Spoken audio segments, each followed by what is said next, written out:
लोकसभा चुनाव से महज 4 महीने पहले बीजेपी जहां राम मंदिर प्राण प्रतिष्ठा समारोह की पुरजोर तैयारियां कर रही है, वहीं कांग्रेस ने भी नागपुर में है तैयार हम रैली कर चुनावी बिगुल फूंक दिया है।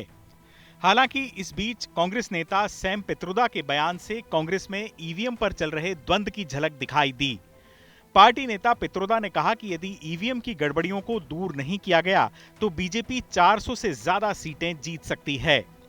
पित्रोदा ने कहा कि भारत में इस समय इस्तेमाल होने वाली ईवीएम स्टैंड अलोन मशीन नहीं है। जब से ईवीएम को वीवीपैट से जोड़ा गया तब से इसमें समस्या है। पित्रोदा ने कहा कि वीवीपैट में सॉफ्टवेयर और हार्डवेयर होता है जिसमें गड़बड़ की जा सकती है।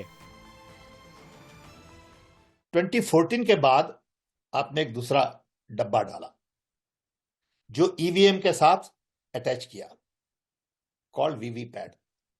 जब से वो दूसरा डब्बा डाला तब से EVM machine ceased to be a stand alone machine, क्योंकि दूसरे डब्बे में सॉफ्टवेयर है, हार्डवेयर है। वो जो डोंगल है उसके साथ उसमें आप प्रोग्राम करते हैं कि बीजेपी का कैंडिडेट कौन है, बीजेपी का निशान क्या है, कांग्रेस का निशान क्या है, दूसरी पार्टी का निशान क्या है। ओके, अब ये डोंगल कोई लेके आता है इंजीनियर, वो लगाता है वहां पे, उसमें क्या है किसको पता, उसमें कुछ भी हो सकता है। पित्रोदा ने कहा कि वीवीपैट से निकलने वाली पर्ची को अभी थर्मल प्रिंटर से निकाला जाता है, जिसे कुछ ही हफ्ते तक सुरक्षित रखा जाता है। उन्होंने कहा कि इसकी जगह ऐसा प्रिंटर इस्तेमाल किया जाए जिससे निकली पर्ची को 5 साल तक रखा जा सके। इसके बाद ये पर्ची वोटर को मिले जिसे वो एक अलग बॉक्स में डाले जो किसी भी इलेक्ट्रिक डिवाइस से न जुड़ी हो। इसके बाद इन पर्चियों की ही गिनती होनी चाहिए। पित्रोदा ने यहां तक कहा कि ईवीएम के खिलाफ लोगों को सड़कों पर आना चाहिए और हस्ताक्षर अभियान चलाने चाहिए। और वो प्रिंटर ऐसा है कि जो रिसीट आप थोड़े दिन ही पढ़ सकते हैं, उसके बाद वो फेड हो जाती है क्योंकि वो थर्मल प्रिंटर है। तो ये कमीशन सीधी बात कर रहा है कि पहले ये प्रिंटर बदलिए जिससे हमारी रिसीट 5 साल तक पढ़ी जाए।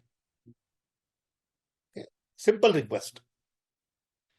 दूसरा कि जो रिसीट है मुझे मेरे हाथ में दीजिए क्योंकि मेरा वोट है। मैं वो एक ऐसे डब्बे में डालूंगा जो डब्बा इलेक्ट्रॉनिक से कनेक्टेड ना हो।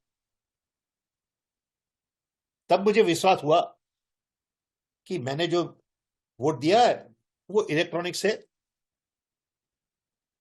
कनेक्टेड नहीं है। फिर ये डब्बे में जो रिसीट है वो भी काउंट करिए,